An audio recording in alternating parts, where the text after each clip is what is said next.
Anyway, listen to Systematic Understanding of Everything. Yeah. I'm listening to it finally after being such a terrible co-host and fan. I am finally listening to Systematic Understanding of Everything, and like 80% of it I'm like, yeah, and then every so often I'll be like, wait, what? Because there's something I just didn't there's something I didn't know about Exalted.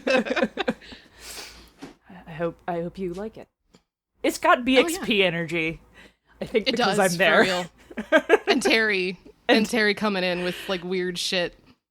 The Terry brand. If you ever wanted to listen to a show with one person desperately trying to move the show along while two other people are like, that's Systematic Understanding of Everything. Chaz's airport leash mom. Two kids going in opposite directions. Oh, Chaz. Oh, Chaz. You work so hard, Chaz. We appreciate you, Chaz.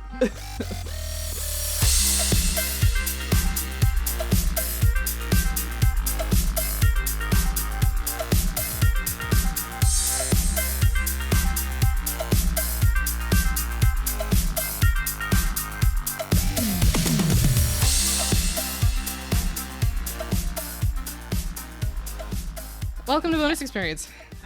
We are a podcast with a deeper look at the play experience and the finer details of running and writing games. We are queer women speaking with authority about games. We sure fucking are. Also, we swear. By the way, we swear. Yeah. I'm mad about it. You can die mad about it. We're not going to stop. You can die mad about it. Oh, I'm out of coffee. Damn it. I'm also out of seltzer. Yeah. I'm seltzer, Monica, out of a drink. I'm Ray. I'm also out of a drink. Oh, we're sorry. I was just gonna say developer on Scion and Exalted. Nothing special. I'm a writer on Scion and Exalted, and a bunch of other stuff too. But same with you. Like you only mentioned Scion and Exalted, so we.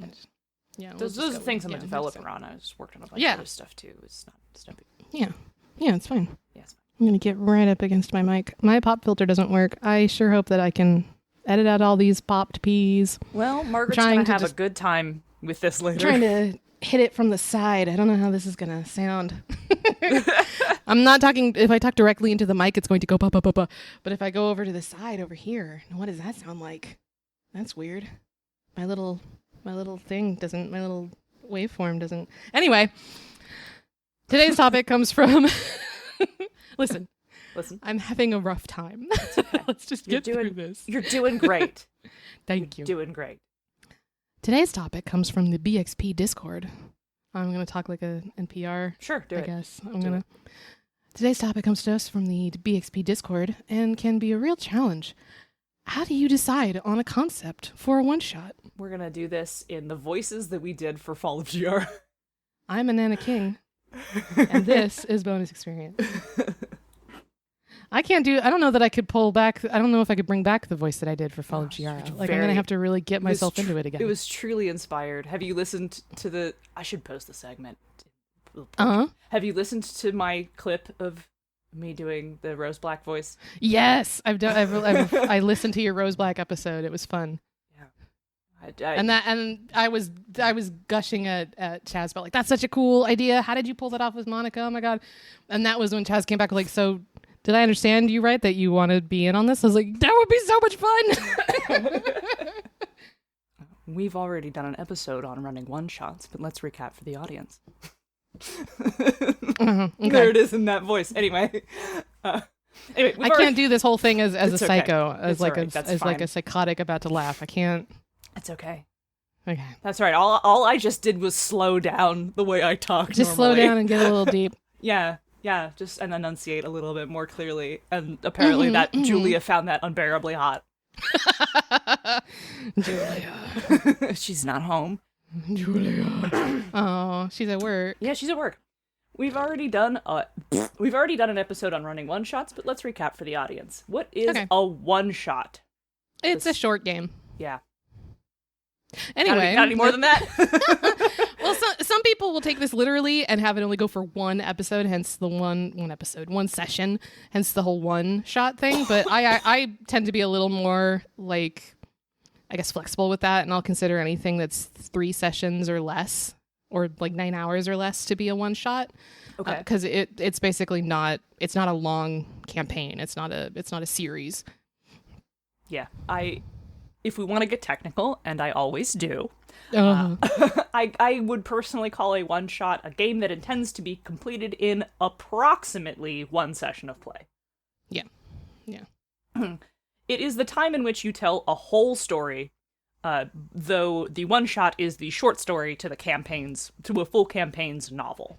Yeah, that's a great way to put it. It's like if a campaign is a novel or a whole series, then the one shot is going to be a short story or a novella or like a preview chapter or something like that.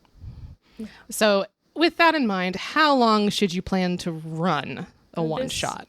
This all depends on your circumstances. If you are running a con game, that time frame may already be decided for you. Yeah, you might have a hard limit on that. Yeah, you might.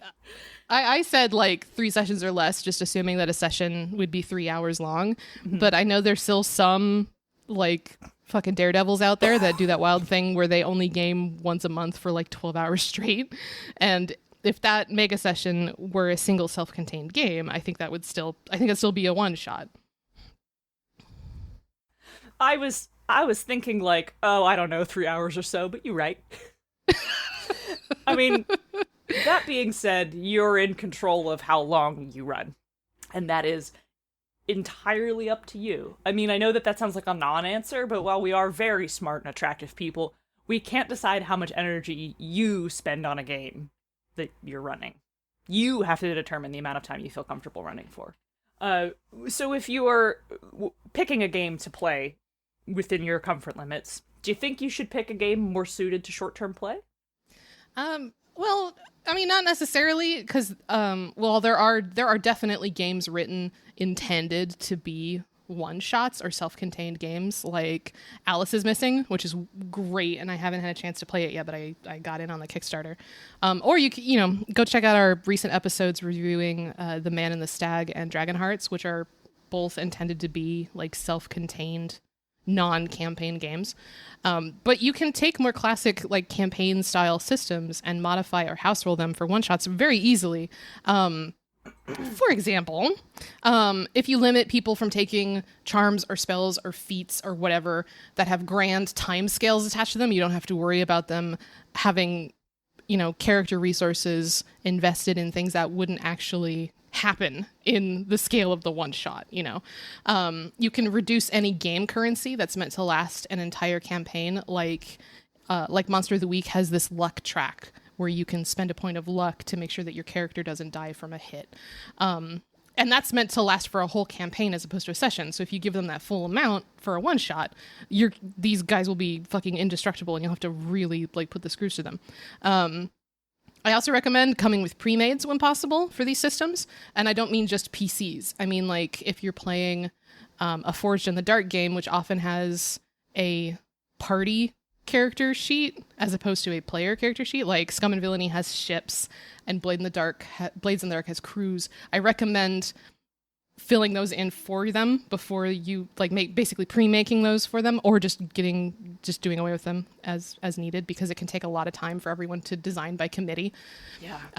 But yeah, there's like little if you can recognize something in the system that you want to run in, that would be like, oh, but they probably wouldn't get to use that in the one session that we're playing. Just throw it out. Just don't fucking use it.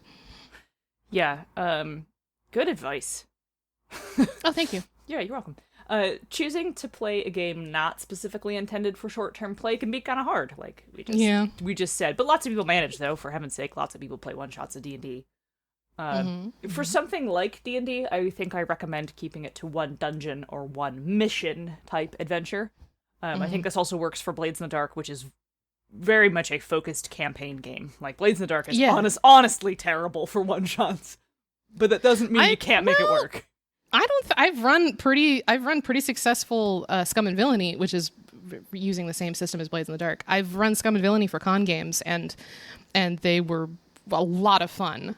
But you're right that you have to be able to look at it and think about, okay, they won't be able to use this during this one shot, right. So I need to steer them away from that. Yeah, I mean, like, they're not going to care about their heat. You right? Know what I mean? Yeah. That's not like, heat doesn't matter. You might want to change the stress track because there's no reason not to burn through the whole thing. And downtime probably won't downtime is like a lot matter. of downtime things won't happen. Yeah. But you can still give them sorry, this will become a Forged in the Dark episode. It will. If I keep going. I mean, But yeah. to pick on one of our other favorites, Exalted is also a terrible one-shot game. Yeah, Exalted Exalted would be pretty rough. You can do an Exalted game that's like, we're going to go into this tomb and look for things or whatever, or we're gonna fight this one particular monster. You could almost do a D&D style, like, here's a problem, solve it. Which will be fun, for sure. But Exalted's, like, Forged in the Dark assumes long-term play. Yeah, at the very least, you could run like a 3-session one-shot, which is, kind of stretching the limit of what a one-shot is. But it'd be, like the jump starts for these games. Like the Exalted jump start is not, it's meant to be a jumping off point for a campaign, but it is still a self-contained thing that you could play within a set limit. I mean, thinking about it, that one mission/one goal type adventure makes a pretty solid choice for any traditional game specifically designed for campaign play. Yeah, when I'm thinking about like what to run for con games, the one mission/one goal is like the meat and potatoes. It goes back to like, writing short stories. You don't want to try to just condense a whole novel into 10 pages. You just focus on one thing that you want to portray, one very specific event or conflict. But yeah, just boiling it down to, you're going to go into one dungeon, or even just like you're just doing the one floor of the dungeon can be your one shot. Yeah, perfect. Yeah. I think that's a good time to take our mid-episode break. Oh, sure. Yeah. Do you need to go take your pills or something while I do this? Or are we doing this together? Okay. I've taken all my pills and I don't have any coffee left, and let's... Fantastic. I'll actually be here for this one. Wow. All right, to the mid-episode break room. Play the music.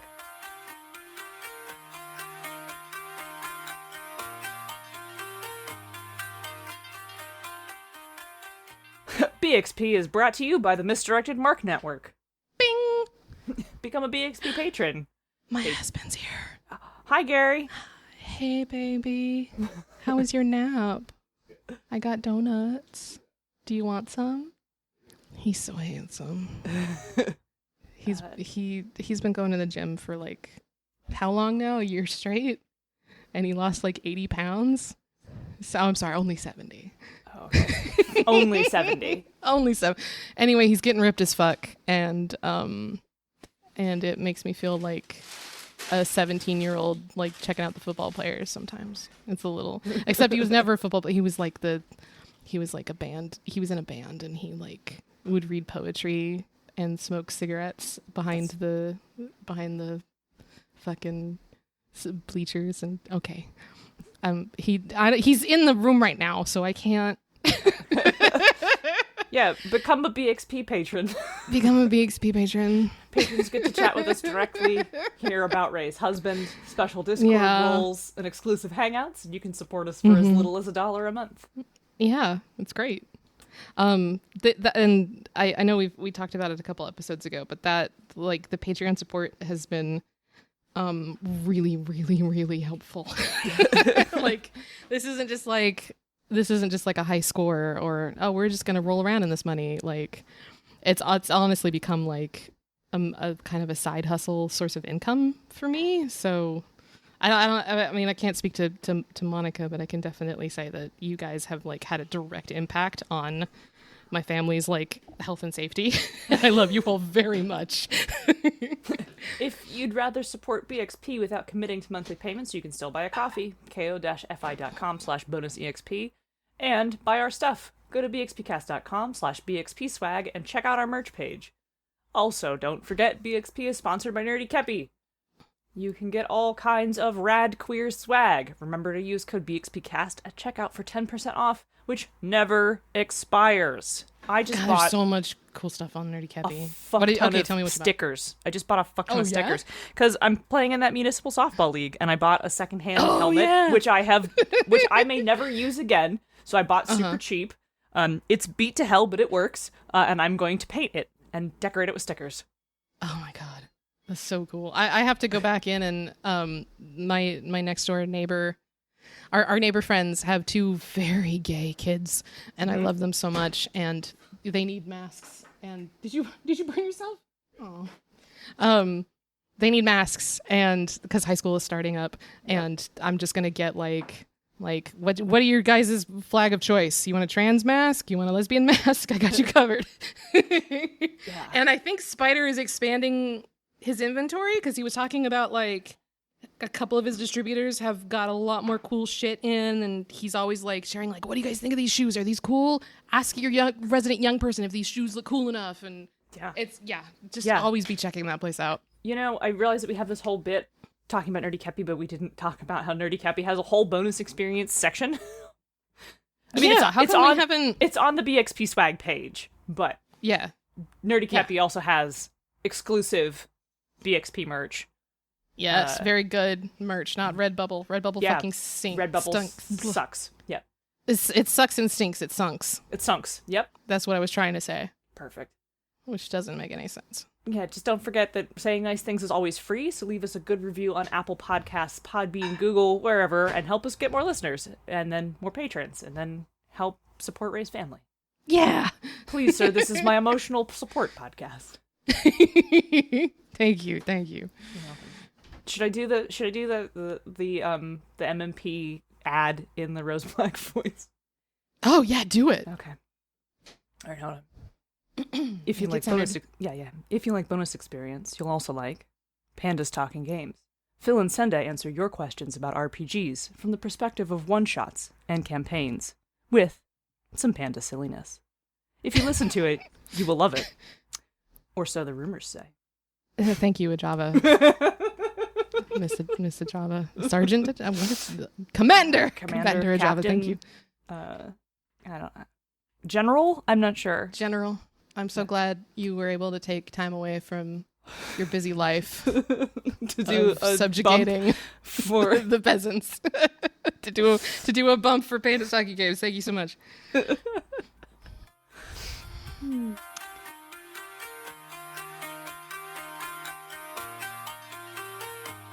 So, what games make great game ping pong? One more time. Give me a second. Sure. What games make great one-shots? Any of the games we've reviewed in our BXP Reads episodes are ideal for short-term play. We kind of talked about that a little bit earlier. Though they are also mostly improv or storytelling games, which, you might not be interested in that kind of game. That's okay. We did just talk right before the break about adapting other games for short-term play, so hey, maybe take our advice. It seems to me like Firebrands is probably a good choice for punchy single-session games, because a couple of the narrative-based games that we've seen so far have been like Firebrands and single, like, encapsulated experiences. I also recommend a lot of the pre-made settings for Fate. They can make pretty great one-shots, given Fate's relatively lightweight system. I ran a pretty satisfying Camelot trigger game for a local game day a few years back. God, was it really a few years? Yeah, I think it wasn't last year. Definitely wasn't last year. Shit. God damn. Yeah, anyway, the Fates Worlds supplements are relatively inexpensive, and they come with like really great little, not just like the setting, but also like, here's some rules changes, here's some suggested scenarios. And that's what I plucked Camelot Trigger from, which is anytime we talk about like, oh, what's your favorite weird like game setting? I jump right to Camelot Trigger because it's a space mecha Arthurian legend game where all the knights have giant robots and they fight each other in space. And Merlin is like an AI, and you're fighting the rogue AI Morgana, and it's very good. That's the name of my recommendation. Yeah. So having played Bluebeard's Bride once as a spooky Halloween game, which is on the Story Told as an AP, it is fantastic, and you should go listen to it. Chaz really went above and beyond editing it to make it extra scary. That was great. I had a great time, and I kind of want to do that again. Like, it's not a game I think I would want to play regularly, but play as like a Halloween game, super fun. Which I also might be willing and able to play Dread. or 10 Candles, one of those storytelling spookum games. Which is like telling ghost stories, but also a game. Yeah, I want to get in one of those so bad, but Dread and 10 Candles both have, material components to them. Material component, so like it's a spell. Yes. You can't play this without your Jenga set. I think you can play Jenga on Tabletop Sim.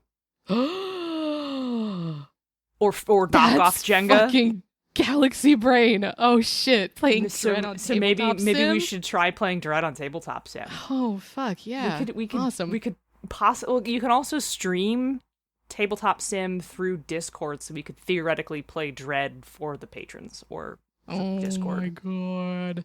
All right. You know what also occurred to me? I didn't write it on the outline, but Lady fucking Blackbird. Lady Blackbird. Lady Blackbird. Yeah. Lady fucking Blackbird. is a beautiful game, free, get it, fun as hell. Not only, so it also, let's talk about this for a second, because just struck me like lightning. It comes with pre-made characters, so you don't have to spend, you just have to pick who you want to be. It comes with a pre-packaged story about those characters, so you already know what's going on. And then you just play to see what happens and sort of make up the story as you go, and it's very much intended to be played until you're done telling the story. So you can play it for a long time, or you can just play it for a couple hours at a con. It's fantastic. I love it.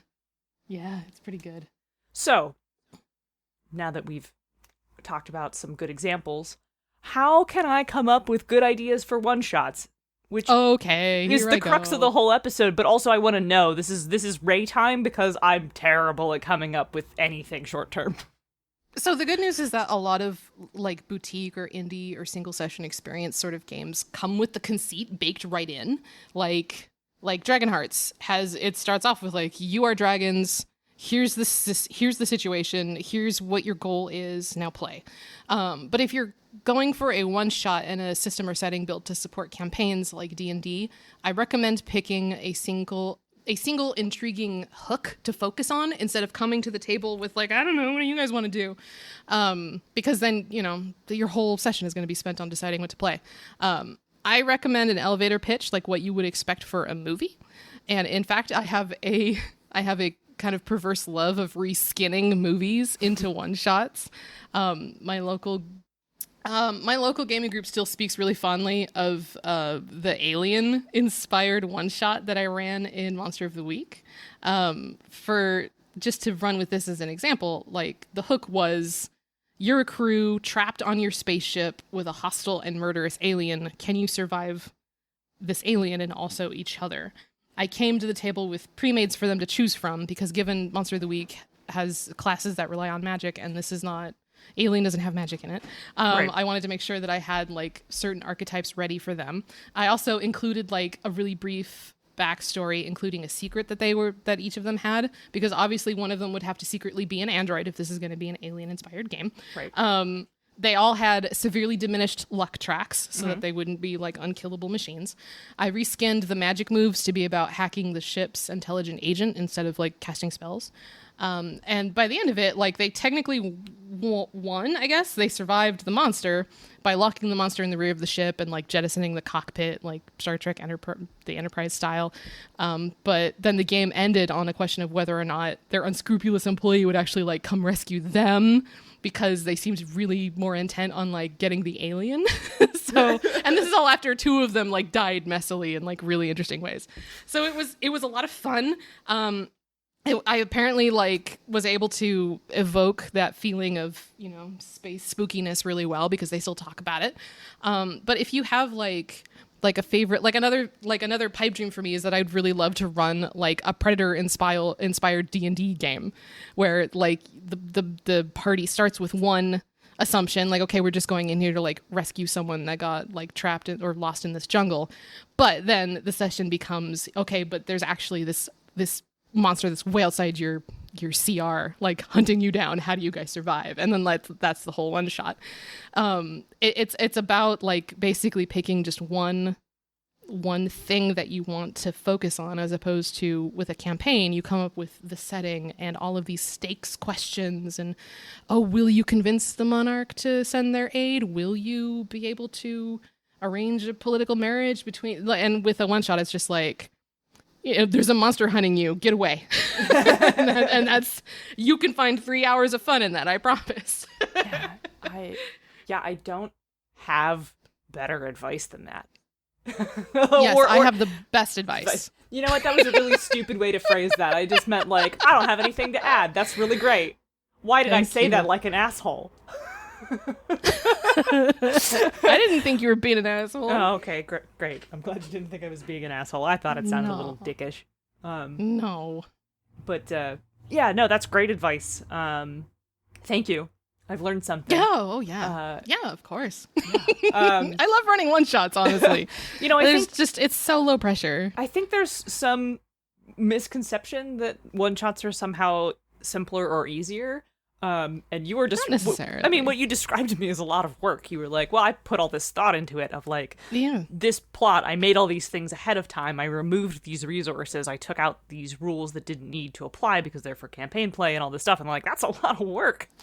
Honestly, I think when I try to think, okay, I'm going to run a campaign this time, I do put the same level of thought into planning the campaign, but I run out of steam actually running a campaign. With a one shot, it's like max 3 sessions, and I guess it works for my level of ADHD because I can really fixate on making this experience really, really good for a couple of sessions and not feel the pressure to continue being interested in it for any time after that, if that makes sense.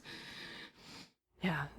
The advice for how to continue running campaigns is another episode. That's a completely different episode. Yeah. The crux of that, which someone else asked me that question while we were fielding questions for episodes, which is basically just you have to make it a habit. That's how you keep that's how you keep a successful campaign going. I'm sure we could stretch a whole episode out of that because when you say make it a habit, I'm like, I don't know how to do that though. Yeah, how do habit? Repetition. Okay, let's wrap this up. Monica, where can they find our show? You can find our show at bxpcast.com, part of the Misdirected Mark Network.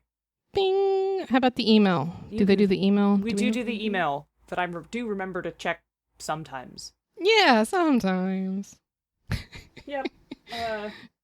That is bonusexpcast@gmail.com. Dee just messaged me. And I said 2:15 right, and I meant money, and I think she meant time, and she just said that works for me, and I was like, no, I'm not negotiating price, Danielle. Dee's like, make that out to Lawson. We're on Twitter. You can find us on Twitter. It's bonusexpcast. I personally am also on Twitter. It's Ray W. Cole. I am also on Twitter. I am at @ZenithSun. And I think that's everything. That is everything. I need to go get ready to do stuff. Yes, everybody get out. Yeah, I gotta go. I gotta let and change it if you want to. I love how you always are like, at the end of the episode, you like lean away from the microphone like you're just gonna leave it. Like I'm just gonna leave. Yeah, it's I'm gonna go now. It's a bit. Like that. Yeah, it's great. I love it. Anyway, bye. Bye.